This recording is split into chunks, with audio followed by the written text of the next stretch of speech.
And the issue of saving a place for ag in our community has been something that we've been working on for many years here in Missoula. And throughout all of that time, we have been in conversation with our presenter tonight, Bob Wagner, and he brings a wealth of information and expertise in this field. And so we're really grateful that he has agreed to come and share some time with us tonight. But I want to introduce Josh Schlotnick from Missoula. He's going to give a little bit of a personal perspective. And I want to just do a little introduction of Josh. He is the co-founder of Garden City Harvest and the Peas Farm, which is a cooperative entity between the Environmental Studies Program and Garden City Harvest. Josh is a lecturer in the EVST program. He directs the Peas Farm, and he lives and works on a farm in the Orchard Homes area of Missoula. So he's also a poet and a philosopher, and we're very happy to welcome Josh here tonight to share with us. Thank you.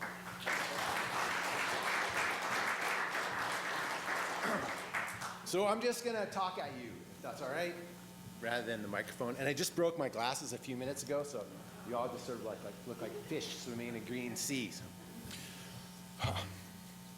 So the words I'm about to spout off to you only make sense from the perspective of a long ago divorce. So most of the necessities to our lives come to us with no history at all. They just arrive almost like foreign objects. I could say they're shrouded in mystery. We don't know who grew this food or where it came from. I'm specifically talking about food. But convenience kills the curiosity. There's no reason to ask where any of these things came from, why they're here, who grew them, how they got here. All that food came from soil. Just recently, in the past couple months, we took a hard look at soil in our community from a legal perspective. So many of you were involved. And our response, I believe, was like that long ago divorce.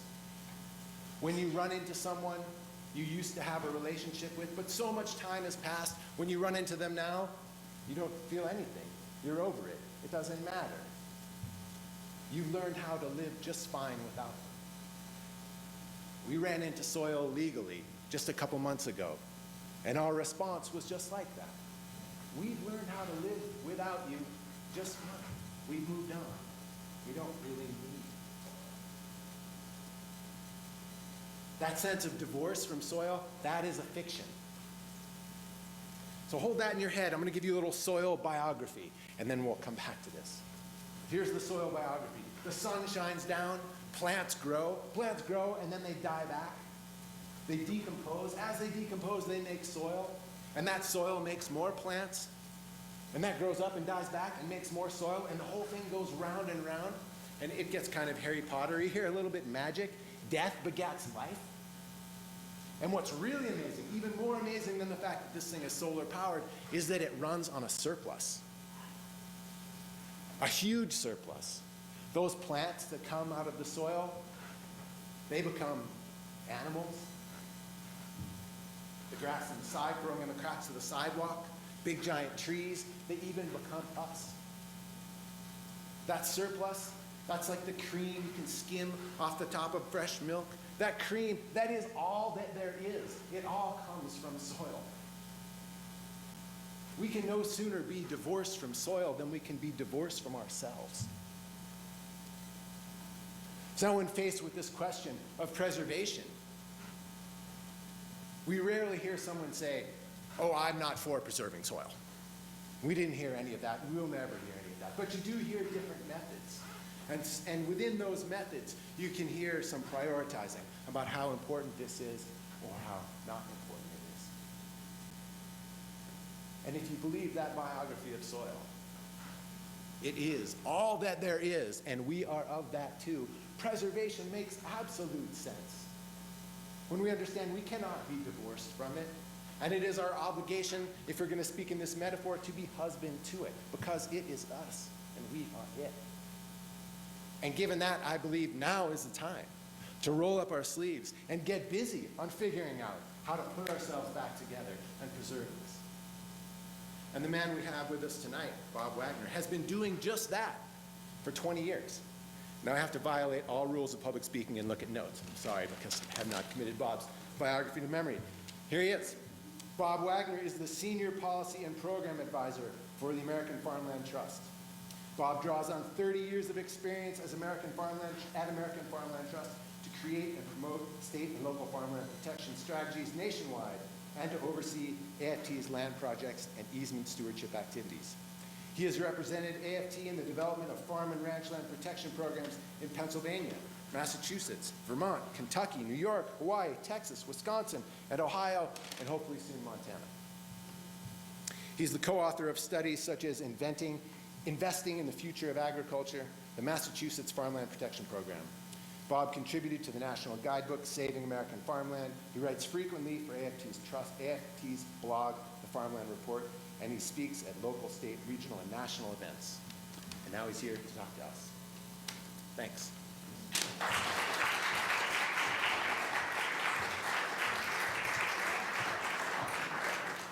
Well, thank you, Josh. I'm not sure I will be quite as eloquent as you were. Thank you. That was excellent. I'm going to use some props. So, actually, perhaps, let's see, why is this not going from the beginning? Slideshow. What's going on here, Bonnie?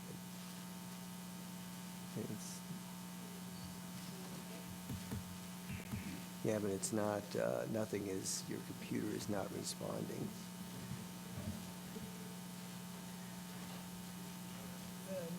Now, try to bring that down. Yeah, here, let me do it. Now I can't find the mouse at all. Oh, there we go. Oh, 'cause you can look at the picture. Yeah, nothing is, huh. Oh.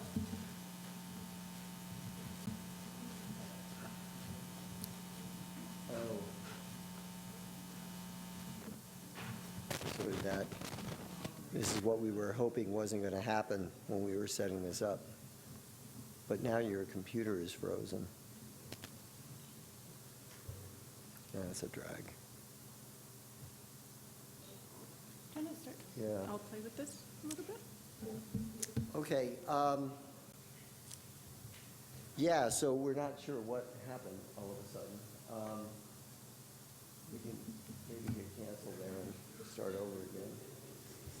All right, well, so I was going to start off by talking about where I'm from, because I think that will help you understand a little bit of where I'm coming from and how I came to be involved in this issue, and sort of what sort of drives me and my motivation around the issue of farmland protection. But if we can, and if this comes up again, we can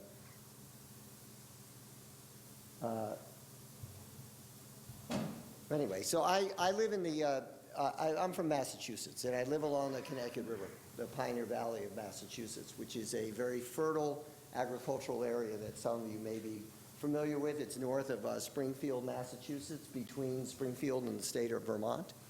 And there is a wealth of agricultural activity going on there, not unlike what I know is happening here in Missoula, a lot of energy and excitement around local food and agriculture there in the valley.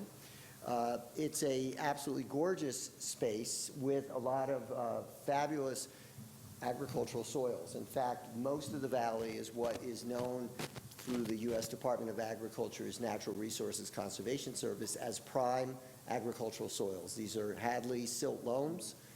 They're unbelievable soils, deep, well-drained, which make them absolutely perfect for agriculture, make them actually absolutely perfect for development as well.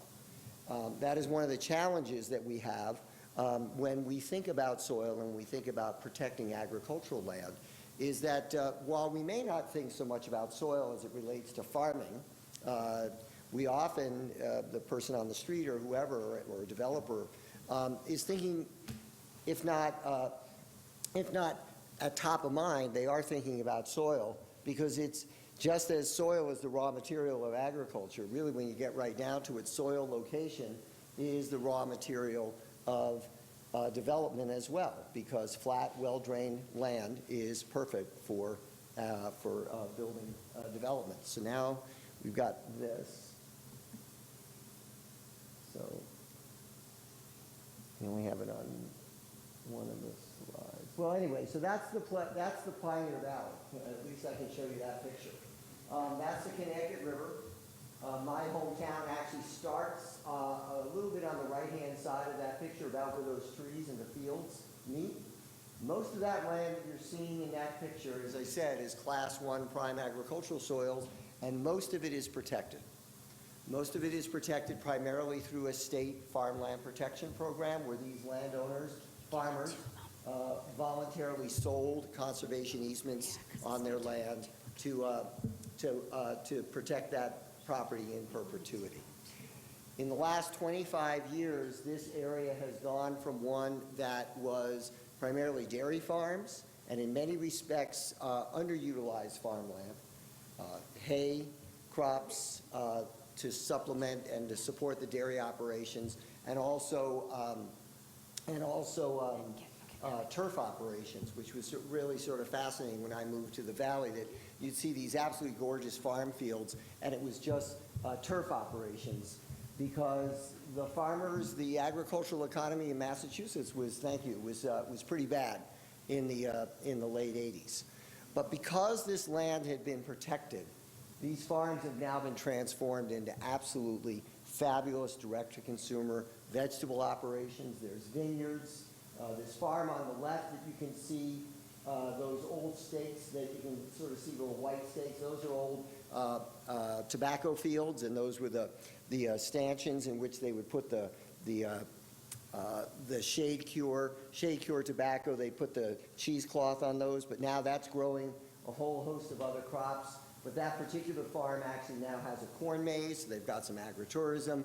There is, again, a lot of direct-to-consumer agricultural activity, in large part because there is a climate for that. There's 5 universities and colleges in this immediate area that have a lot of folks that want to know where their farm came from. They want to know their farmer. They want to know what comes out of the ground in their soil. But also, we're not far from New York City. We're not far from Boston. But more importantly, the land was protected, so these kinds of transitions, these opportunities that no one thought about 25 or 30 years ago could actually take place. Okay, so that's where I live now, but this is where I'm from. I'm from Long Island, which is, for those of you that maybe don't know, the geography is actually the island to which New York City attaches itself. In fact, some of New York City is on Long Island. Brooklyn, for example, is on the very western end of Long Island.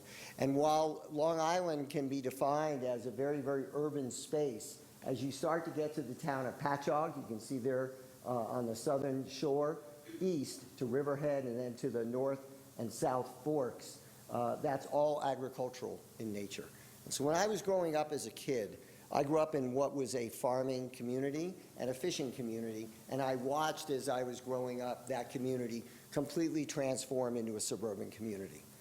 But the eastern end of Long Island and the North Fork in particular, from Riverhead to Greenport, is one of the richest agricultural areas, and it is they have the highest per acre agricultural production in the state of New York is on that North Fork. And most of that land is protected by Suffolk County because of the vision of a number of farmers and Farm Bureau members and council members back in the late 70s to create what was one of the first farmland protection programs, and the first purchase of ag conservation easement program in the country was in Suffolk County, happening around the time that I was in high school. And so it was from there, and seeing how an agricultural community could be completely destroyed on the west side of the island, but then also be protected and maintained on the east side of the island, helped inspire me to get into addressing the loss of agricultural land across the country. And also to further reinforce my connection both professionally and personally to this issue, the gentleman in the crusher hat is my uncle. And he's shaking hands with the county supervisor of Suffolk County about 10 years ago. He sold the conservation easements on his 15-acre vineyard. And he now has the only protected farm in the town of Sayville, where I grew up, and I think if not the only, one of 2 or 3 remaining farms in the town of Sayville. So for me, it really came full circle that someone in my family actually had a vision for what they would do with this land, which before he turned it into a vineyard was just growing hay. He used the receipts from selling his conservation easements to actually put in his own winemaking facility and storage facility. So he now is doing from the soil to the bottle and selling it directly to restaurants in his and shops in his neighborhood. So what I want to talk to you tonight is about the experience of planning for a future for local agriculture. We plan for lots of things in our lives. Certainly planning in a community around development, whether that be commercial development, industrial development, residential development. That's very common. It rolls off of people's tongue. But it's often a challenge for people to think about the fact that you have to plan for a future for agriculture. And maybe this gets to Josh's, and I can vamp on Josh's point of earlier. For so long, we didn't think about agriculture because it was just there. Food was always there. It was always in the grocery store. You went in, whatever you needed to buy, it was there. You didn't think about where it came from, and if it was still coming from your local area or your county or your state, or if it was now coming from across the country or even so overseas. But in order to maintain that agriculture as a local economic presence, as part of your landscape, you have to plan for it. It's not just going to happen because, you know, people think it will. I mean, other forces and some of your other planning around commercial, industrial, and residential development may actually frustrate any interest or any desire or opportunity to maintain agriculture in a community unless you're planning for agriculture and farming alongside those other land uses. So it's planning for agriculture and not just around it. For the longest time, and I would hear this, you know, for years and years and years, whether it was in my planning courses or even just out on the street in my professional life, that agriculture was basically land waiting for something else to happen, for a higher or better use. Even appraisers, when they appraise property, they appraise it for their highest and best use. And rarely do they consider the highest and best use to be agriculture. Even though it may have class 1 prime agricultural soils, the highest and best use of that land is typically what the market will demand, and the market often demands some other, you know, infrastructure-oriented development or development that's geared more towards commercial or residential use. So we plan oftentimes around agriculture as opposed to planning for it.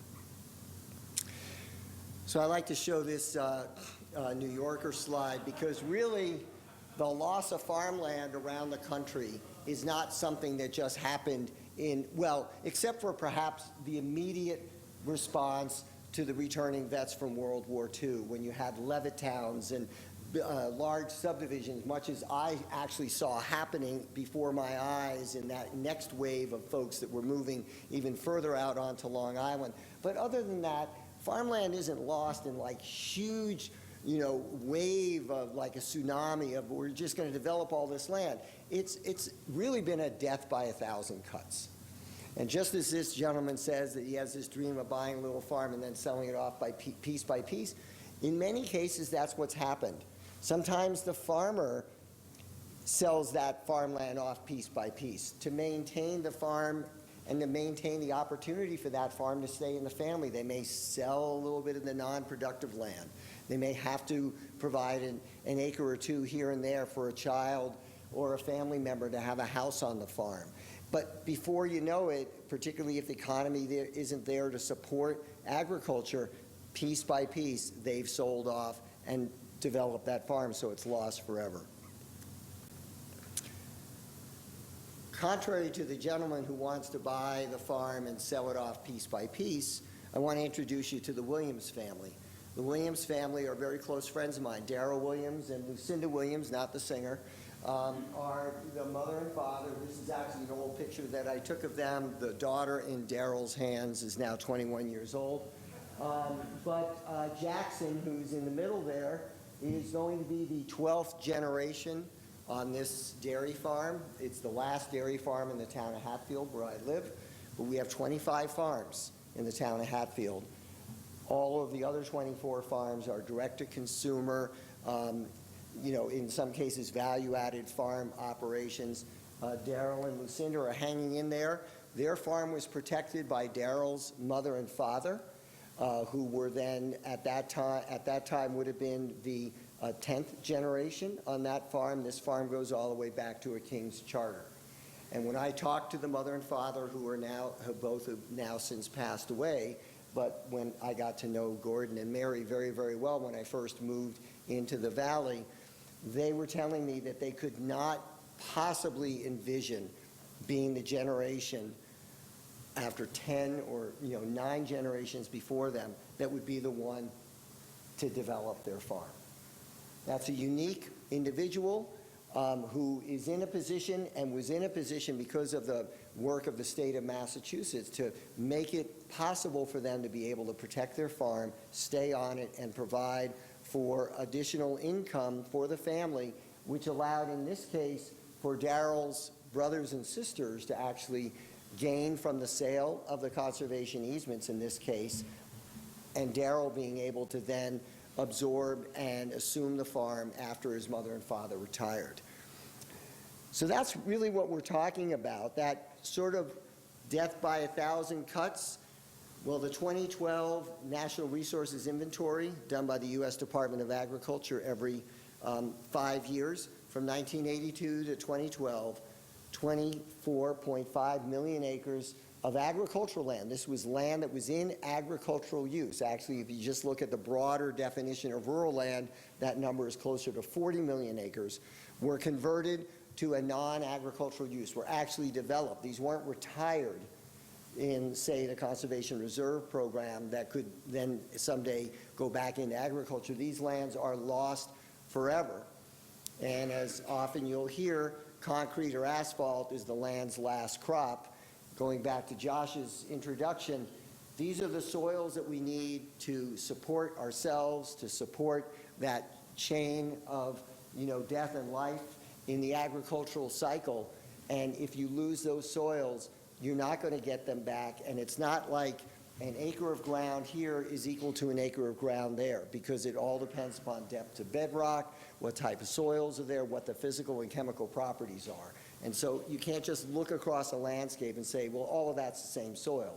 It might all be growing hay or corn, but there's even different soils in every field. That's an area the size of the states of Indiana and Rhode Island combined. So that's not an insignificant amount of land, but over that 30 years, as I said, it's been sort of a death by 1,000 cuts. To just sort of put that in perspective, this is a map that's actually fairly old, but the representations here are still true. The red areas are areas around the country that have that had at the time of the creation of this map, which was in the early 2000s, had a high concentration of high-quality farmland and higher than the state averages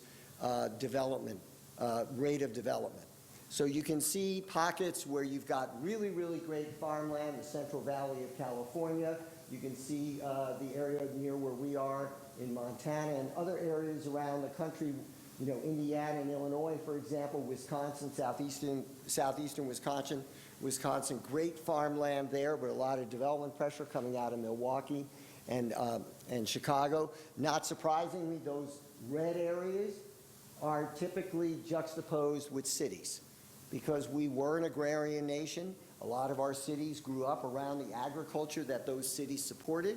That was the commercial base of the United States in many, many areas of the country. So now we're growing up onto those areas that were once there to support agriculture. And those cities didn't just happen to be there Some cities in the Midwest are there because it's where two rivers meet or where railroad lines met. Some of the newer cities in the Midwest.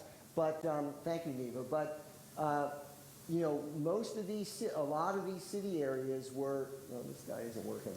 A lot of our cities grew up because they were supporting agriculture. So then when they grow up and sprawl or develop outside of those original city limits, they're growing up on really good farmland. It's just, you know, sort of a fact of life.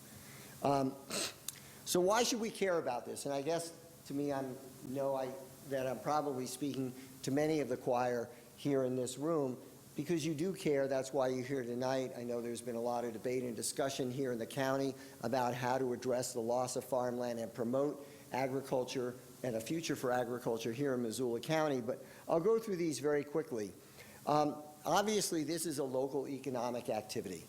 Agriculture is not just something that the farmer does on their farm, you know, on their land, and, you know, in an isolated vacuum. Agriculture contributes directly to the local economy, both from on-farm products and their sales, but also all of the related industries and businesses that are associated with agriculture, whether those are equipment dealers or the employees on the farms, the input providers to those farms and to those agricultural operations, and then the businesses, particularly those that are catering to local food and the production or the preparation of local food and the sale of that to customers here in Missoula County or in the city of Missoula. The 2012 Ag Census has Montana having $4.2 billion in total ag sales. This well underrepresents the economic impact of agriculture to the state of Montana, because this only looks at the sales, the income or the revenue generated by the actual gate sales, farm gate sales of the products of farmers and ranchers here in Montana. So again, it's not looking at those extra trickle-down contributions of agriculture, the multiplier effect that goes into the agricultural economy. I would imagine that it's significantly higher than $4.2 billion. In Missoula County, it's $13.6 million in total ag sales. And again, I know that this number probably woefully underrepresents the amount of direct sales on an annual basis, that this is direct-to-consumer sales in Missoula County, but the Ag Census has that at $405,000, which actually, though, is almost a 50% increase from the number that was recorded in 2007. Again, that number is probably way lower than what is really happening here. The Ag Census depends upon people actually filling out the census and sending it in.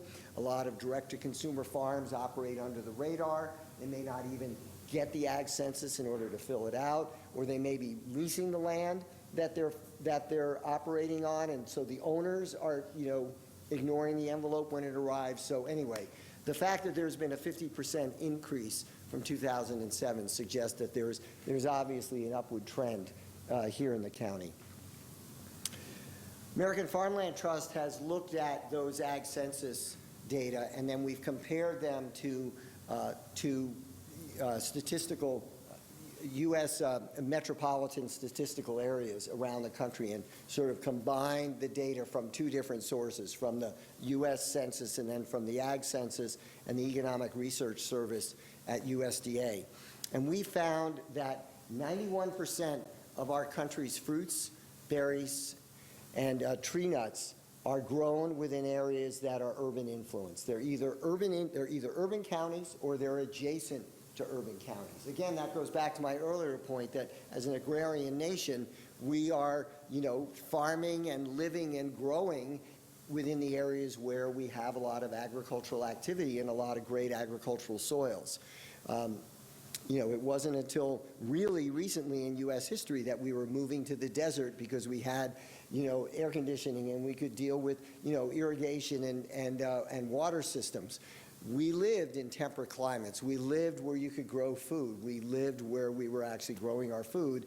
And so it's not surprising that this higher percentage of these particular products, vegetables and melons, 78%, even dairy, 70%. Think about it, in New York, Wisconsin, Vermont. These are all areas that are big dairy states. Pennsylvania, huge dairy state, where I don't think there's maybe 1 or 2 counties in the whole state of Pennsylvania that are not classified as urban influenced or adjacent to an urban influenced county because of, you know, their juxtaposition in New Jersey, Maryland, and then Ohio to the west. So they're sort of getting it from all directions.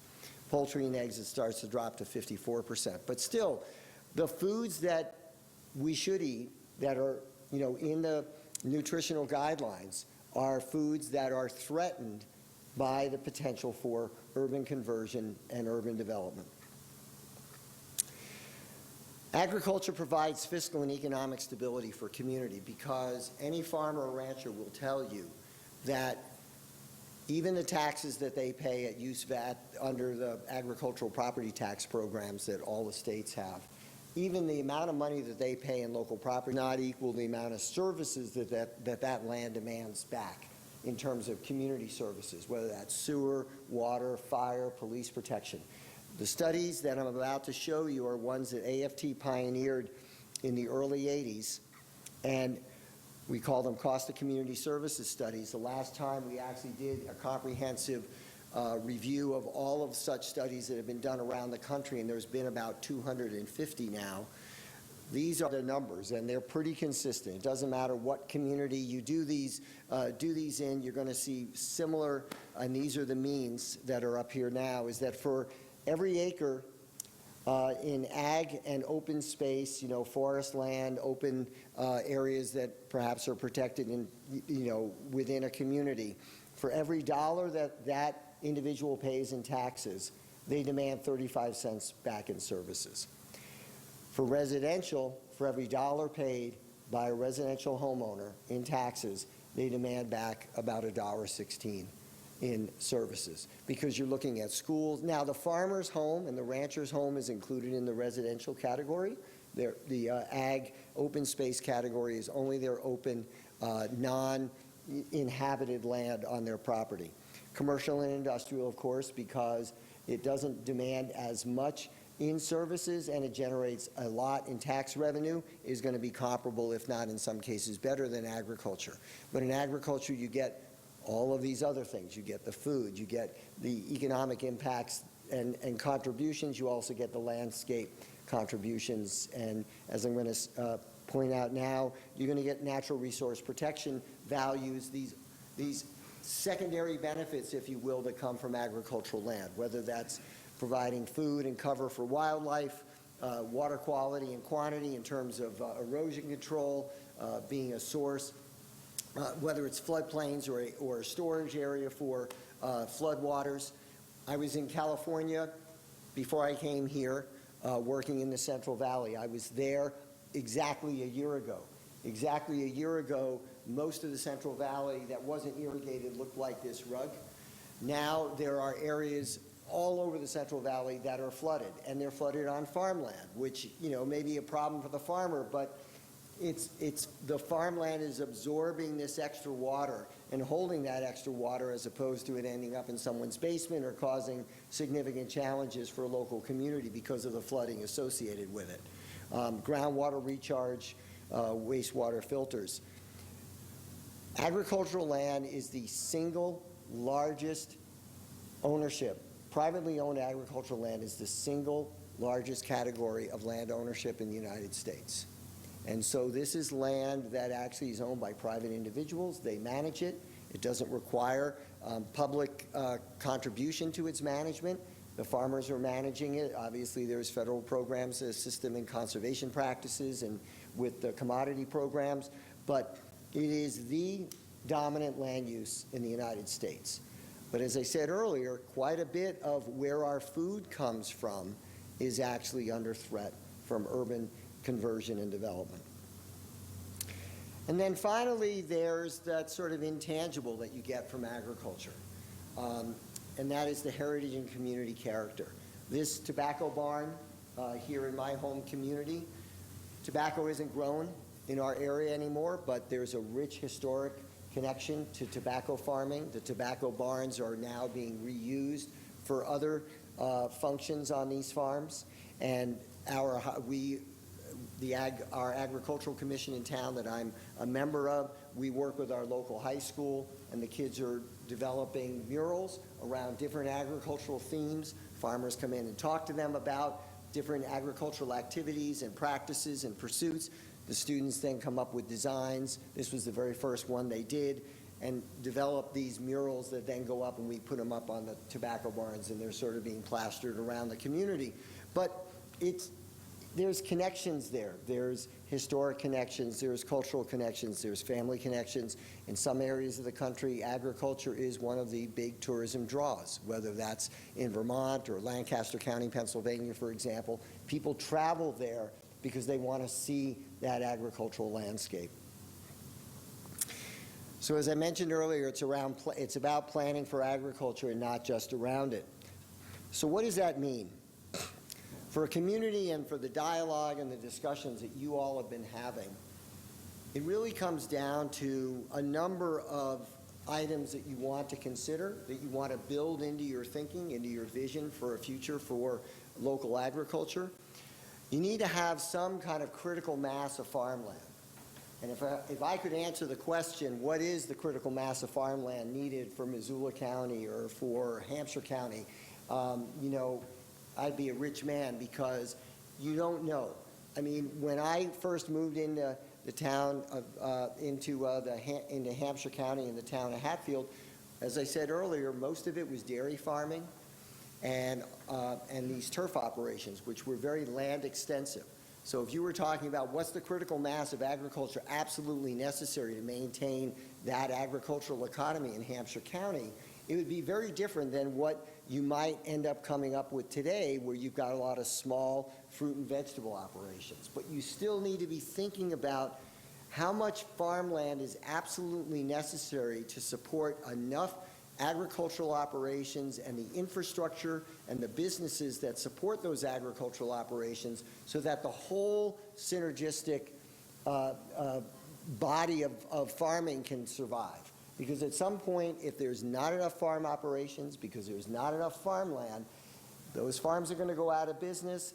The equipment dealers are going to go out of business. Pretty soon you're going to have to be buying your stuff from very, very far away, which will make it even that much more expensive. And before you know it, it's this cascading, you know, stone or snowball heading downhill for a collision at the bottom. You want to avoid urban land use conflicts, so you want to be mindful of the potential for the fact that residential uses and agriculture are not necessarily the best neighbors, because agriculture creates dust, it's noisy, it doesn't work on a fixed schedule. It may work on Saturdays and Sundays, depending upon how sunny it is and how much it rained during the week. But you can, if you're mindful of that and you're thinking about it, you can build in practices, whether those are spatial dividers between the two land uses, or having a good solid right to farm ordinance in your community, or having a good education program so that residential landowners and residences understand agriculture and can create a dialogue with their farming neighbors. Have the opportunity to expand and diversify markets. Now, to the extent that the community can do that, a lot of this is driven by national and international markets and politics, but you can drive this by, which I know you're doing here, by having farm institution programs, by having local farmers markets, by promoting community-supported ag operations and the purchase of those shares. So there is a way that a community can help build and diversify and expand the marketplace for farming. Having a critical mass of farmland, having a critical mass of farming operations is going to help with having adequate farm support services, but being able to build into your commercial and industrial zones the opportunity for agricultural support services to locate and to thrive is part of planning as well, just like you plan for any kind of other industrial activities in your community. Having reasonable regulations, both on how you control and manage land use, which I know is the issue that you all have been talking about, but also reasonable regulations about what the farmers may need to do to put a farm stand on their operation, to be able to sell directly to the consumers.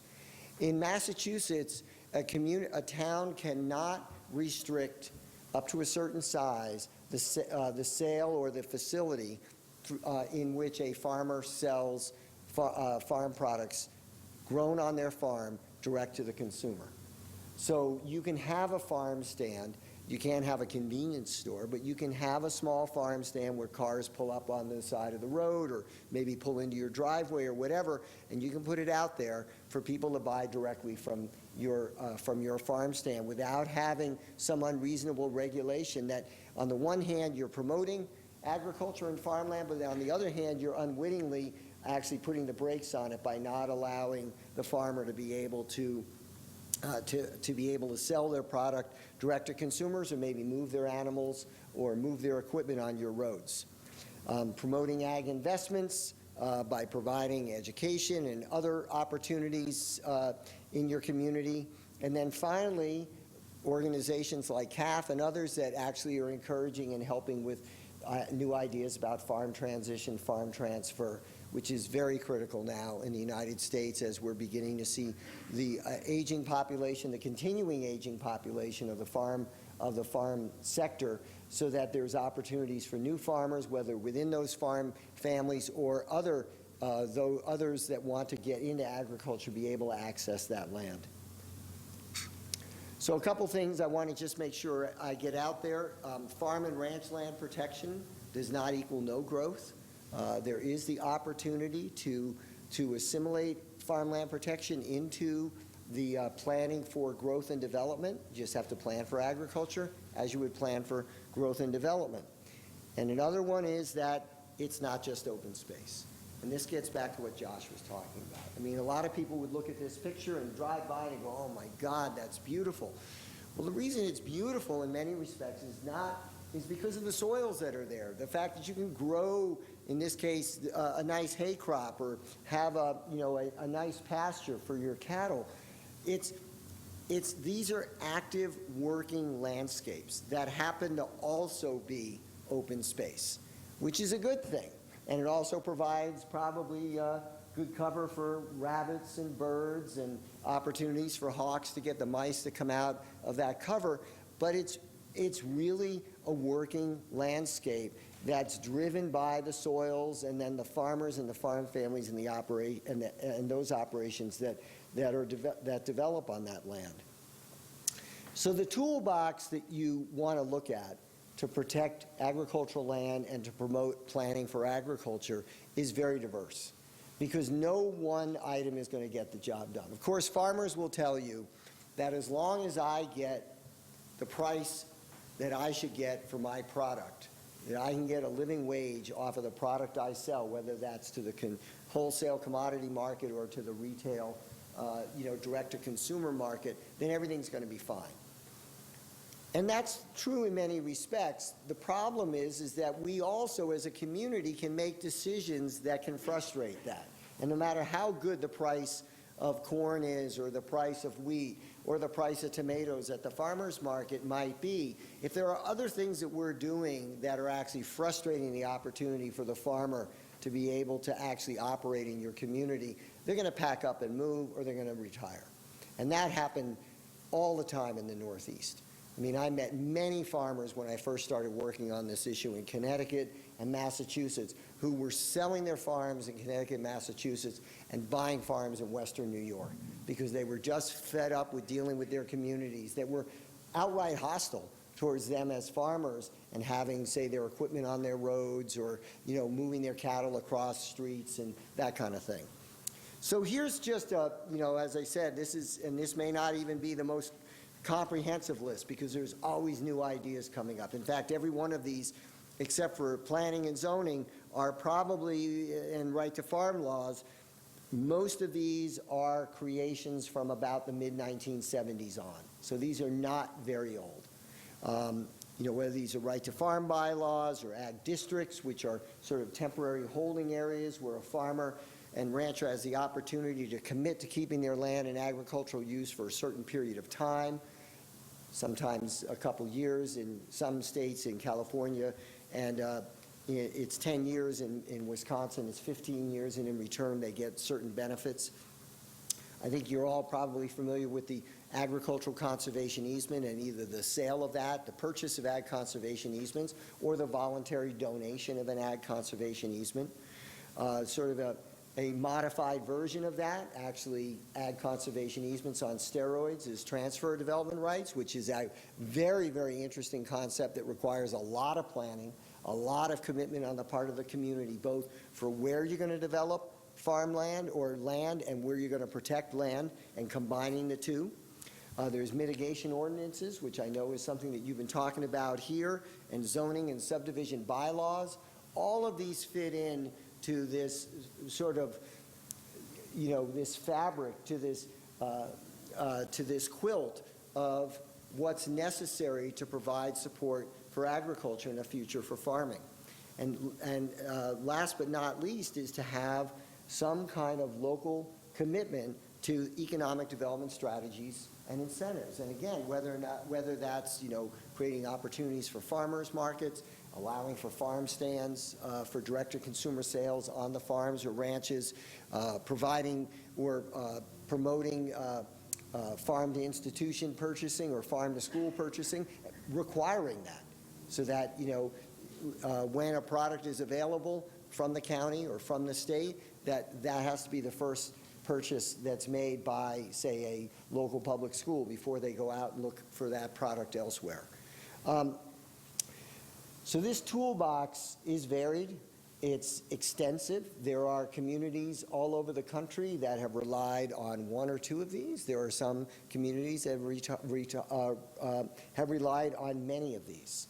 And what I want to do is give you two quick examples of communities that have relied on a whole host of these and a combination of them to just give you a sense as to the fact that it can happen and it is being done. So Lancaster County, Pennsylvania, I'll see if this works again, but no, okay. So you can see the Pennsylvania-Maryland border here. That's the Susquehanna River there to the left, heading northwest to southeast. Eventually that's going to make its way into the great Chesapeake Bay. Lancaster County is the largest agricultural county east of the Mississippi in ag sales. And I heard this, and it might be, a rural myth as opposed to an urban myth, but I believe that Lancaster County also is the highest ag sale county, non-irrigated county in the whole country. Now, of course, Kern County and Fresno County and Weld County, Colorado, far and away outdistance Lancaster County, but they're irrigated farming operations. This is a non-irrigated agricultural area. The red, it's hard maybe for you to see. I know you can't see it because I can barely see it. The red areas are protected farms. 80,000 acres of farmland has been protected in Lancaster County. The yellow areas, which are sort of hard to see, are ag security areas. Those ag security areas are these ag districts. They're sort of temporary protection zones, if you will. The green areas are areas within the county that are actually have zoning that actually supports agriculture, some limited residential development, but basically ag zoning, which is, that's a tough nut to crack, and there aren't many communities that can actually go so far as to have, what would be considered by planners to be effective ag zoning. But Lancaster County sees that as absolutely essential to their future because their county is so dependent on agriculture. And then the gray areas that you see are the cities, and there's urban growth boundaries around all of those cities. And so they're combining the notion of smart growth, urban growth boundaries with traditional purchase of ag conservation easements and the donation of ag conservation easements. And then they also have agricultural zoning. In the Lancaster County, as you probably know, is where the Amish and Mennonites are, a lot of Amish and Mennonite farming operations. They typically do not sell a conservation easement to the state or county program because they don't believe in that kind of close proximity with the English government. So they donate their conservation easements to the Lancaster Farmland Trust. Just down the road, if you will, from Lancaster County is Montgomery County, Maryland.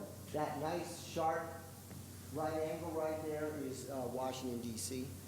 And Montgomery County, Maryland has taken, this is an extremely urban county. Lancaster County is, out in sort of central Pennsylvania. It's far enough from Philadelphia and Pittsburgh to not necessarily, it would be considered, in that urban fringe, because it's either adjacent to a urban influence county, but it's far enough away from Pittsburgh and Philadelphia that they're not getting the ex-urban growth pressures that, say, I saw when I was growing up on Long Island. Montgomery County is getting ex-urban growth pressure. I mean, that southern, southeastern tip of the county is Washington, D.C. That river there on its southern border is the Potomac River. You can see that there's sort of a green line there to the north and west. That area to the north and west is their ag preserve.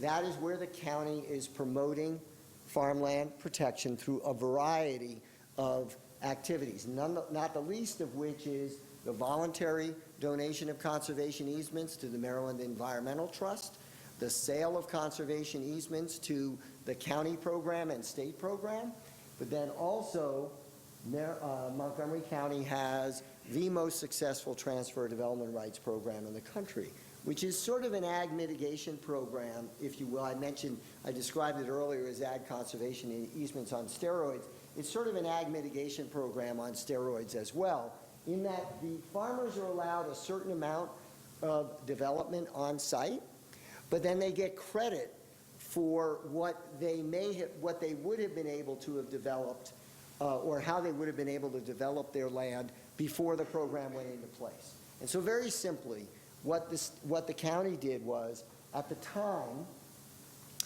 that they created this program, they had 1 per 5 acre zoning.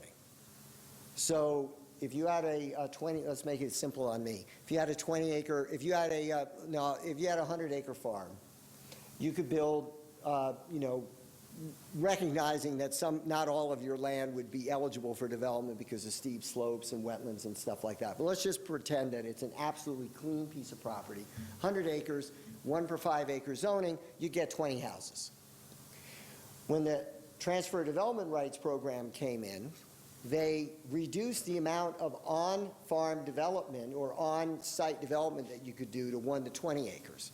So now you could build 5 houses, but those other 15 houses, if you will, that you could have developed, you could now sell to a developer, to some other individual who would take those development rights and build in Rockville or in Gaithersburg or the communities where there was infrastructure, where you wanted to direct growth, where you wanted to have infill. So in effect, the farmers were being able to develop their land without the development actually happening on their farms. And when they sold those development rights, or they traded away the opportunity to develop on site, an ag conservation easement was placed on their property in return. Montgomery County had a 90,000 acre goal to protect 90,000 acres in that county. They met the goal somewhere between 10 and 15 years before their original target year. And so now what they're doing, so all of that light green in that northwestern part of the county is protected farmland in one way or another, either through the Transfer Development Rights Program, the Voluntary Easement Program, or the Purchase of Ag Conservation Easement Program.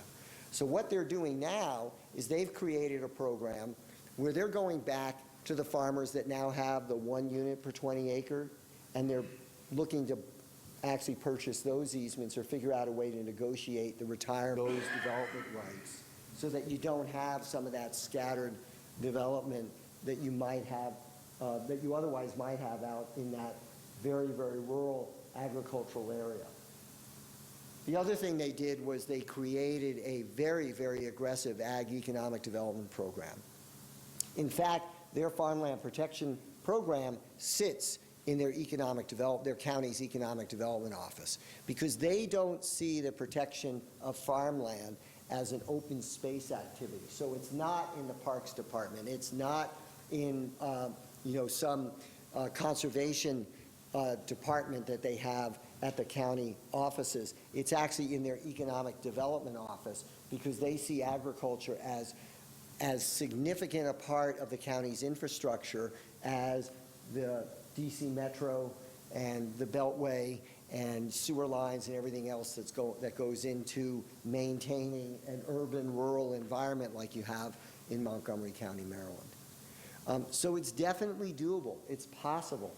It really comes down to the vision that you as a community have, and your farmers and your residents and your elected officials, to see what kind of opportunities there are for you to maintain and protect the soils that Josh so eloquently talked about, so that you are creating the template, if you will, for new opportunities to occur in the future. If the farmland in the Pioneer Valley, where I live now, had not been protected and been protected over the years, there's no way that we would be having the renaissance of agriculture that we're having right now. And it is remarkable, actually, how much agricultural direct-to-consumer activity is going on in our area, to the point now that the breweries, and we are a mecca for breweries, the breweries now have hop farmers that are producing hops, and then there's a malter now that's malting in the area, and so we've got beers that are actually entirely locally grown. The hops and the malt are all from right there, and then the beer is brewed in the brew pub, and you can go and drink it and then maybe get some local fresh vegetables during our 3-week growing season. But so that's what I wanted to present to you as my prepared remarks. My card was out there along with some bumper stickers if you want to grab them. Here's my email address and our website, my phone number. And I'll tell you that this has been really an honor for me to be out here. And if you want to write down that email address, do it, but do it fast, because I'm retiring on May 17th. And so this actually may very well, and I'm almost certain, is going to be my last public presentation. And I can't even begin to count how many of these I've had the opportunity to do over the years. At the request of a coworker, I actually figured out that I've been in 41 of the 50 states on behalf of American Farmland Trust. And if Montana is the last one where I do something like this, that's fine with me, because it's a beautiful space and a beautiful place. And I hope that you all can achieve the vision that you hope for your agriculture here. It's been a phenomenal ride. When I first started working in this area for the Department of Agriculture in Vermont, there were less than 5 statewide farmland protection programs and less than 100,000 acres of farmland permanently protected in the country. And I've had the opportunity to witness that grow to 30 state programs in terms of ag conservation easement programs. And between the purchase of ag conservation easements and the voluntary donation of conservation easements, we're now upwards of around 5 to 5.2 million acres across the country protected, which is just, it's fabulous. And now we have the challenge of getting young and beginning farmers onto that land. And when I used to go to programs like this 25, 30 years ago, there were no young people in the audience. There may have been a son or daughter of a farmer or rancher, but there was no young blood coming into agriculture. And that's been the one thing that has just been so dramatic to me over the last even 5 to 10 years, is the amount of young people, either from some kind of farming background or some kind of just interest in the agrarian culture, getting into agriculture. And I'm just proud of the fact that some of my work has provided the opportunity for there to be some of that 5 million acres of land that might be available for some of these new and beginning farmers. Because in many places, if it hadn't been for these programs, those acres wouldn't be around they would have been developed or lost, whether it was through the kinds of programs that Montgomery County is doing or just the straight-up, conservation easements purchase program that we have in Massachusetts. It's all come together in many ways to create the opportunities for a new game to be played on that land, as opposed to just, asphalt being the land's last crop. We maintain with the U.S. Department of Agriculture and Natural Resources Conservation Service the Farmland Information Center. That website uniquely is farmlandinfo.org. And from this site, when I first started working in this area, you can tell by my lack of hair, but I was 12 years old when I started doing this stuff. But, we had to get on the phone. We had to call somebody. We had to know how to find information. It was remarkable to me that Vermont had no idea what New Hampshire was doing on anything. Occasionally there'd be regional meetings, but unless you went to a regional meeting, it was like New Hampshire might as well have been Hawaii in terms of the exchange of information and contact.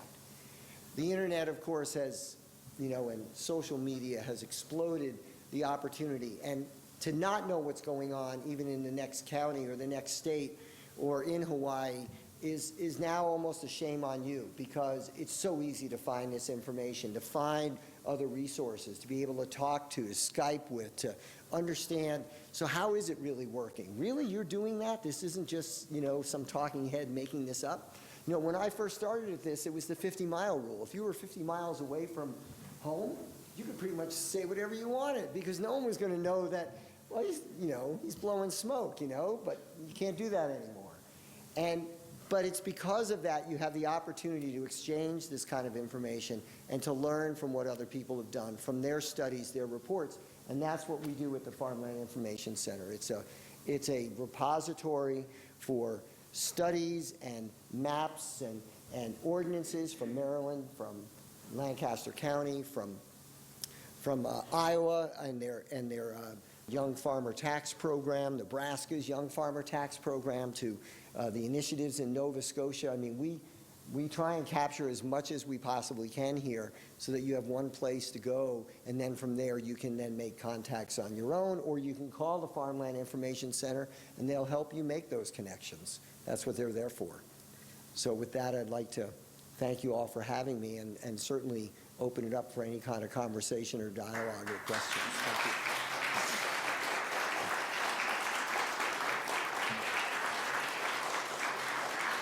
Thank you.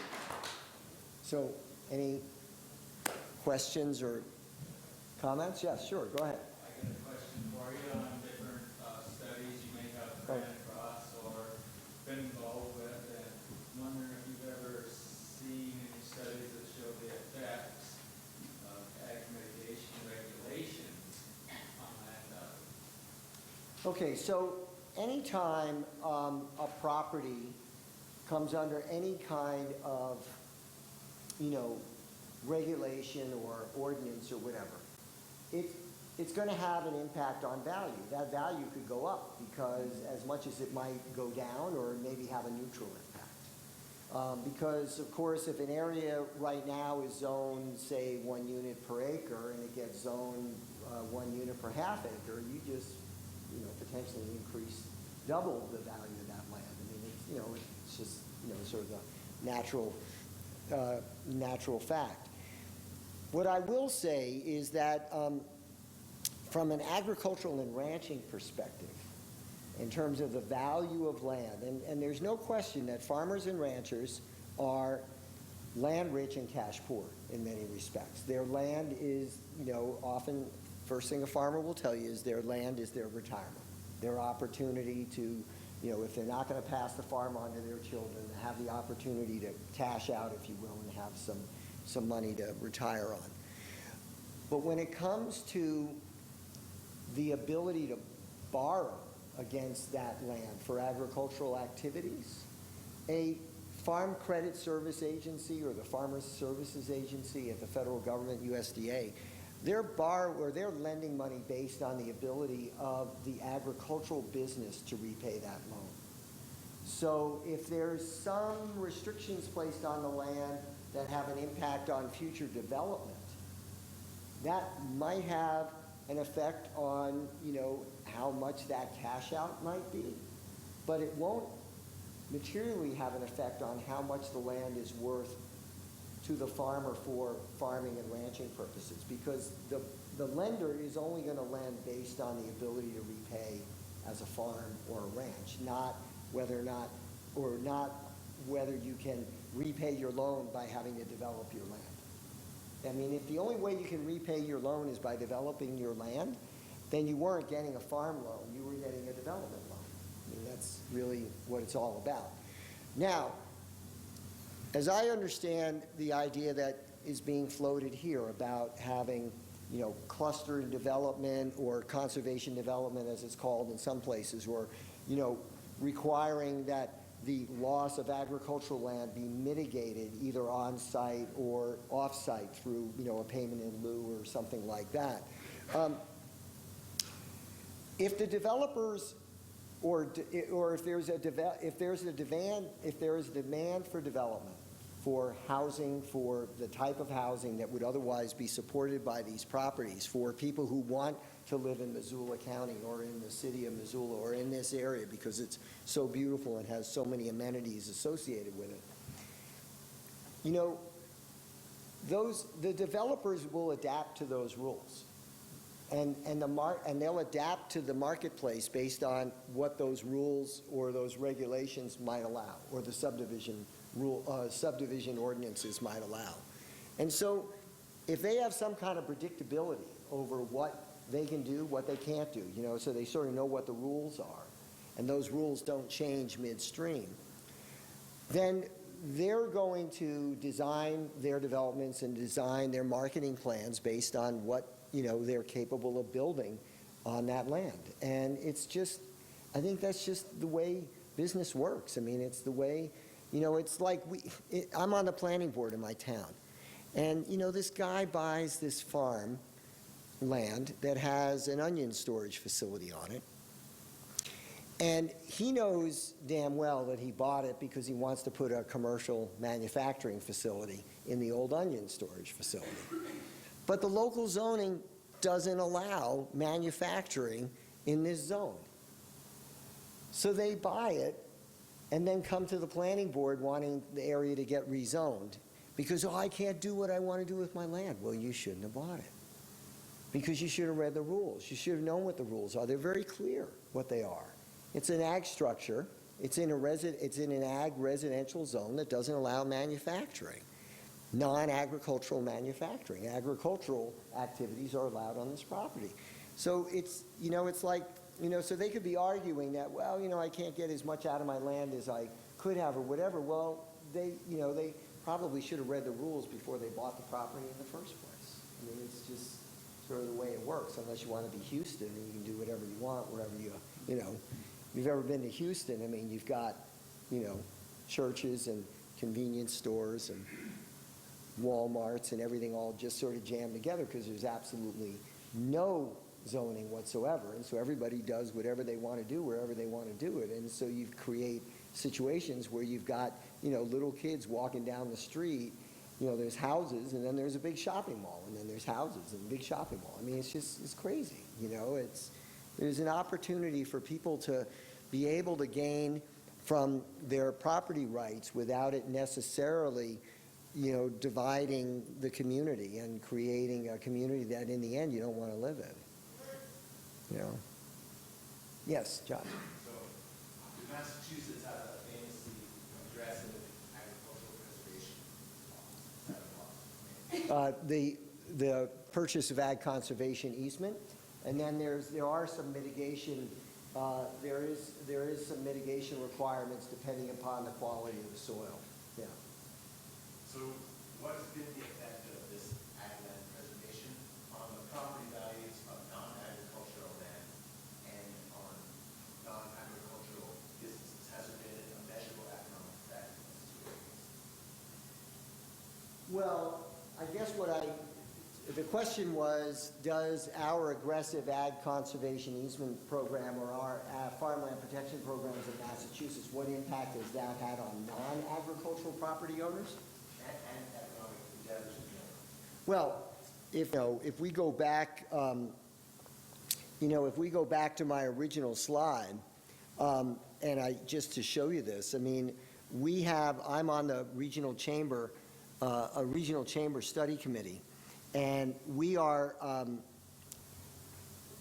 looking at, how we promote the Pioneer Valley outside of the Pioneer Valley, so that we can bring more visitors and potential income into this absolutely gorgeous space. The University of Massachusetts is just off to the left of that slide. It's got high-rise buildings. I mean, it looks like a little city because it was crazily designed for a campus in Boston. And the Speaker of the House at the time was actually from the Valley, and they were like, no way, the flagship campus is going to be out here at the old Stockbridge Ag School. So rather than redesigning the space to fit in a rural environment, they just took the designs that were designed for Boston and plunked it. So if you were to look to the left, there'd be these really tall, what in effect look like skyscrapers. Just to the right off of, where that mountain is beginning to come down, that's where the city of Northampton is. So in this Regional Chamber of Commerce initiative, we're looking at 3 areas in which to promote further growth economically. The universities, 4, the universities, education generally, healthcare, which of course in many communities is one of the largest employers, because us baby boomers are getting older. The creative community, we have a phenomenally, which I'm sure, just from the little bit I've walked around here, you have it here, whether that's arts, music, crafts, huge creative community, and agriculture. And agriculture, because people want to come here because it's an attractive place to be. They are looking at this as open space. But then they go to the restaurant and they have local farm-to-table food that's out of this world. Or they take a bike ride through Hatfield or Whately, which is this area to the right side of the river. And, they get one of our farm stand guides that's got all the roads and the bike lanes on it and all the locations of farm stands. And so they're, doing their little bike trip and buying produce along the way. So they're not losing out. They're not losing out. It's a synergistic, opportunity.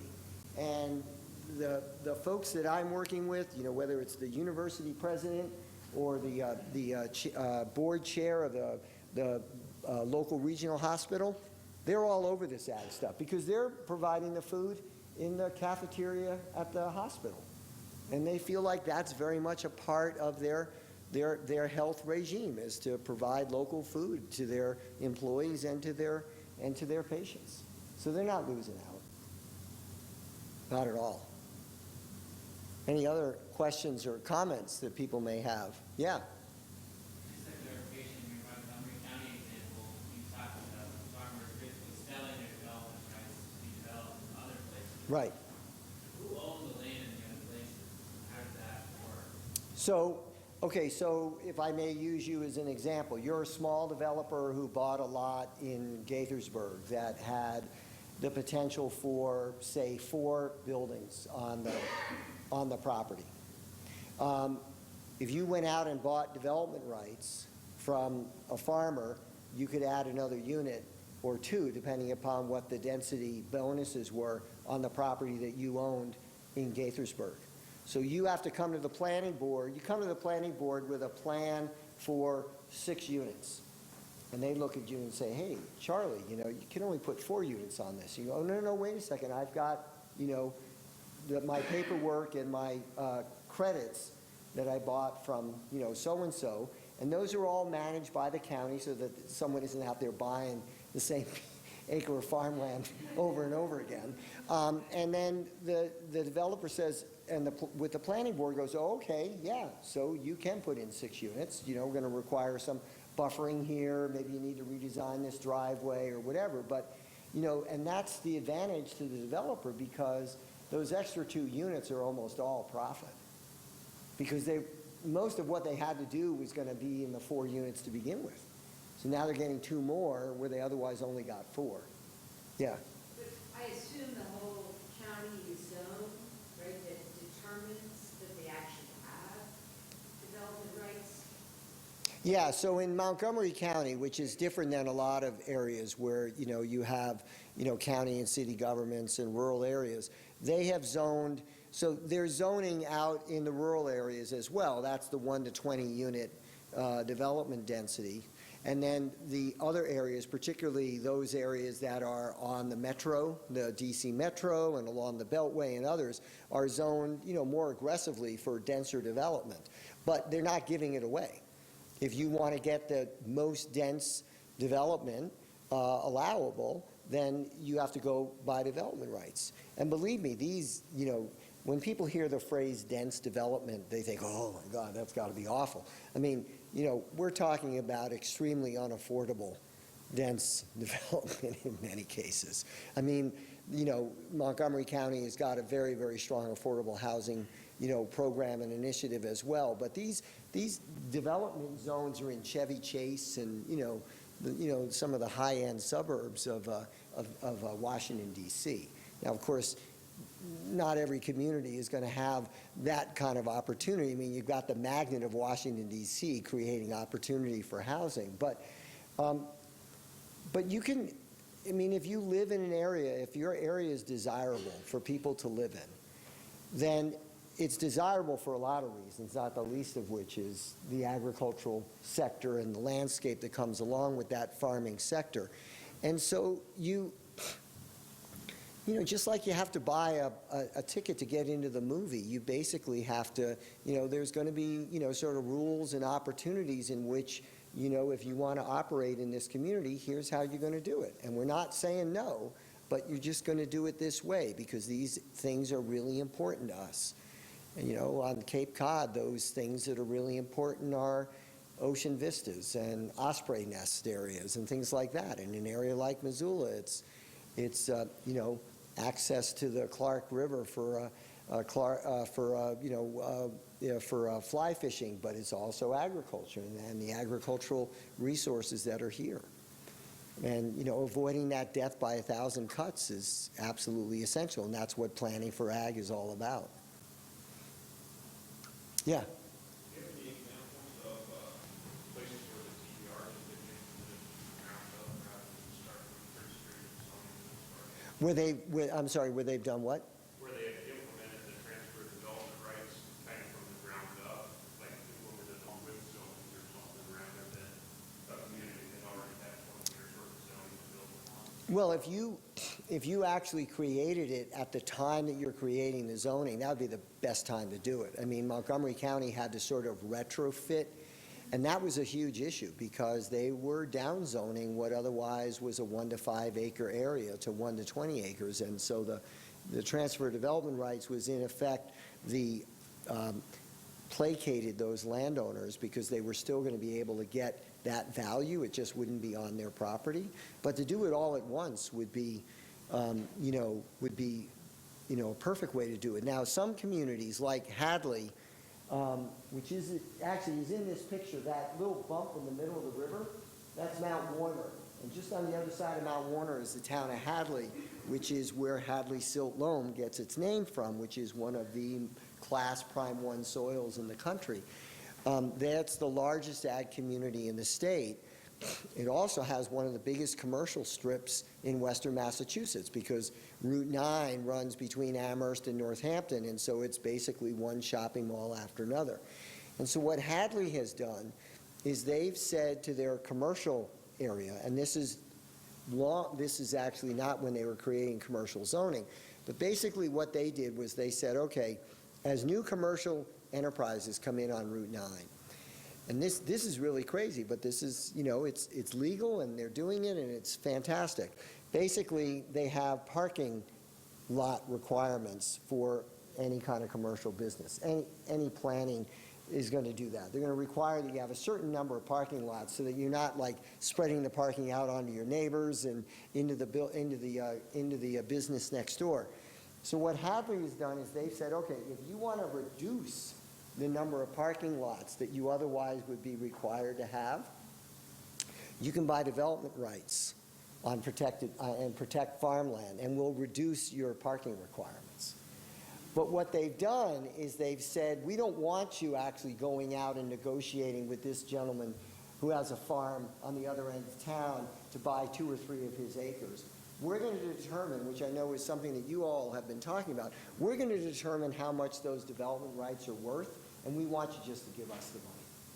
You give us the money, we're going to segregate it in a separate account, and we'll use that money to actually purchase ag conservation easements on farms where we want to see those farms protected. Because in Massachusetts, our state will pay with federal contributions through the Federal Farmland Protection Program.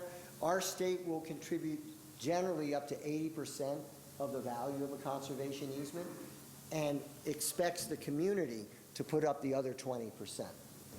Some communities can get that reduced to as low as 5%, depending upon how ag-friendly they are and how much they're promoting agriculture. So for example, the town of Hatfield, where I live, we only have to contribute 5% because we have very farmer-friendly, agriculturally supportive ordinances, programs, and bylaws. So Hadley is using the money that they're getting from this transfer development rights from parking lot, the parking lot requirement, for their match for the state program. They have money all the time because they're basically, working with the developers to get that funding, and they put it in a segregated account. It's only used for purchasing ag conservation easements. So Hadley, as a result, has more acres protected in our state program than any other town in the state. Yeah. In that area there, what would that conservation easement normally sell? So, all right, so where I am right now, an ag conservation easement goes for about $20,000. And believe it or not, the protected farmland being sold to another farmer is going for as high as $13,000 because there's just such a return on this direct-to-consumer small fruit and vegetable economy that's out there right now. So, land, a house lot in our area is worth about, if you're buying a retail house lot, it's about $120,000 to $150,000 for the house lot. But the raw acre of farmland, with no services, no engineering, no approvals or anything like that, is in the sort of $30,000 to $40,000 an acre, which is too much for a farmer to buy to manage a loan to run a farm. But if they sell the development rights, or the development rights have been sold, then they're buying that land for $10,000 to $13,000. One of the challenges for us, I'm sorry if I'm vamping too much on your question, one of the challenges for us is that we have a University of Massachusetts, not unlike University of Montana, where there's a lot of young people who really want to get into farming and agriculture. And we've got all this protected farmland. But they're not competing with anybody other than other established farmers for that land. So the one piece of this puzzle that hasn't been cracked yet is we've got all this protected farmland.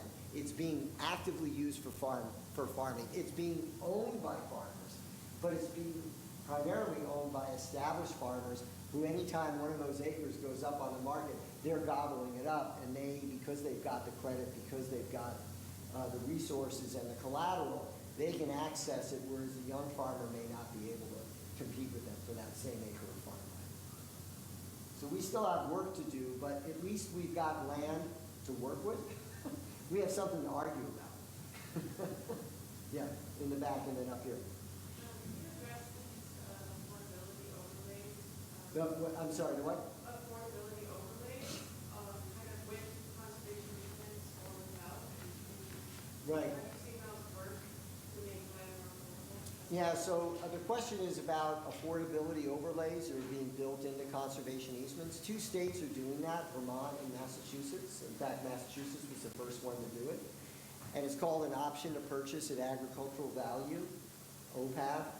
So when a farmer has sold their development rights, they've also agreed to this option.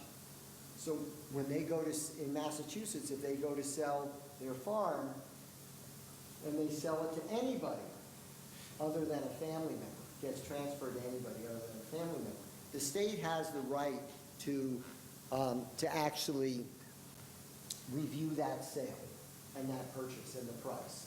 And if the state feels like it's not, the farm is not going to a qualified farmer, there's a definition of a qualified farmer, the state has the option to actually step in and purchase the property at what is considered its agricultural value, and then sell it, on the open market to a qualified farmer. Vermont does the same thing. The challenge is that there are a lot of qualified farmers out there that want to buy this land, who are buying it to add to their existing operations, and that may not necessarily mean that a young and beginning farmer with little access to collateral and to the assets to support a loan can compete with the established farmer. So when I started in this business, in some respects, the boogeyman, if you will, was the developer lurking out there. Now we've got this, really this challenge to wrap our heads around, and that is that the competitor for this farmland is not necessarily a developer, it's another farmer. And so that's why the land access issue for new and beginning farmers is still going to be an issue and a problem that we have to figure out some other way to deal with it or address it, because even the option to purchase at ag value, which was a very aggressive, tactic taken by Massachusetts and Vermont, is not guaranteeing that the land is going to be affordable to, anybody who says, well, I want to buy it. I'd like to buy that. It's like anything else. I mean, you have a price that you are willing to pay, but if somebody else is willing to pay more, even if, and in this case, a qualified farmer, they're going to sell to that individual. But also, isn't there a way to use a non-governmental entity to oversee the retail restrictions on some kind of? Yeah, so in Vermont, Or overlay that is overseen by a nonprofit? yeah, so in Vermont, the Vermont Land Trust does this for the state. But they're challenged because, how are they admittedly are challenged by the fact that how can they tell a farmer, no, you're not going to be allowed to buy this land because, you're too successful. So that, there's still warts on this program. It's better than it was, but it's still something that when Massachusetts, Connecticut, Maryland, New Jersey were the first programs out there. When I started working on these issues, my first states that I started cutting my teeth on were Vermont, Pennsylvania, and New York.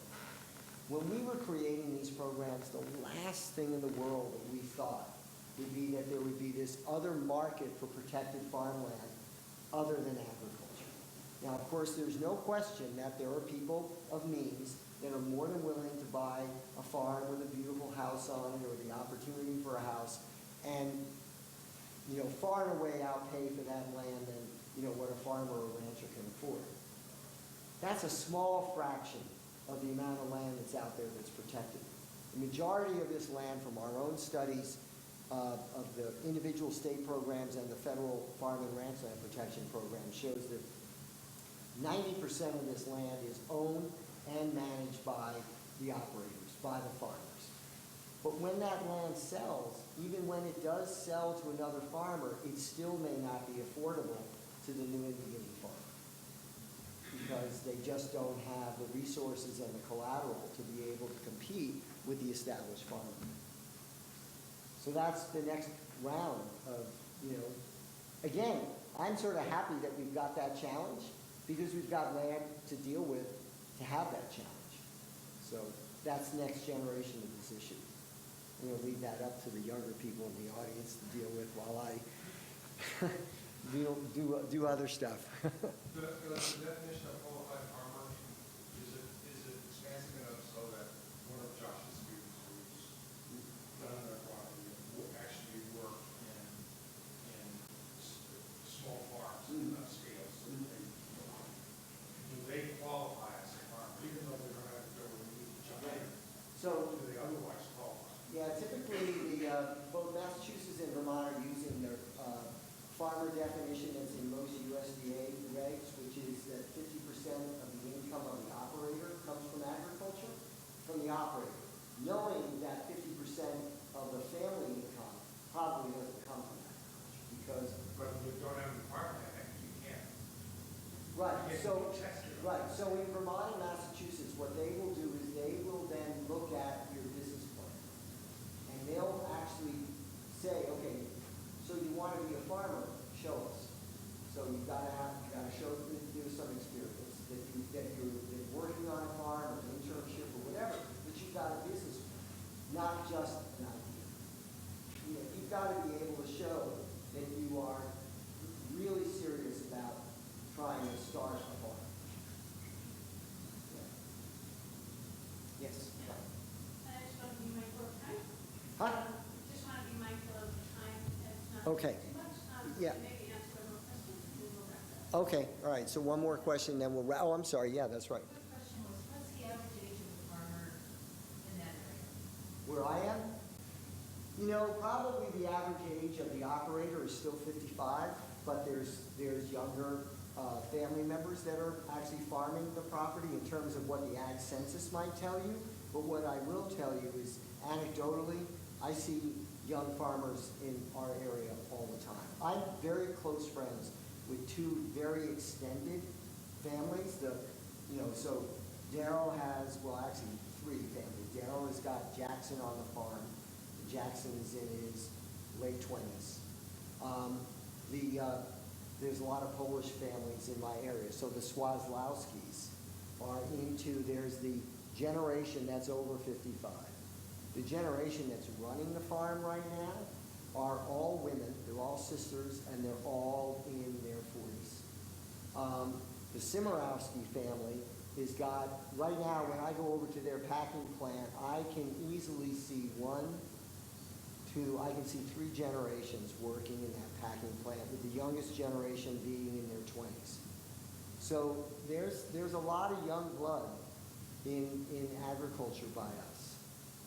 You know, the aging population of agriculture is sort of interesting. I mean, when I started working on this issue in Vermont, the average age of the farmer in the United States by that ag census, which would have been like the 82 ag census, was, I think, 55. And I used to think, oh my God, that's old. Well, the average age of a farmer right now has gone up. It's like 57, 58. Now I'm like, well, that's not so bad. No, the average age is about 57 or 58. The largest percentage of land owned is by farmers that are 62, 65 and over. But even now I'm not thinking that's so bad. So old. Well, anyway, thank you again, and I really appreciate the opportunity to be there, and good luck with everything you're doing. You're fighting a good fight, and I hope some of what I've said tonight might be helpful in your efforts. So, thank you.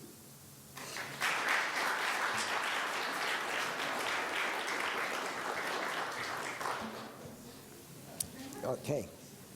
Thanks, everybody, for coming. Yeah, and thank you for, sort of soldiering on while we were getting Yeah, the... sorry about that. Well, we got here a half an hour Tried to early, get but that it, didn't even help.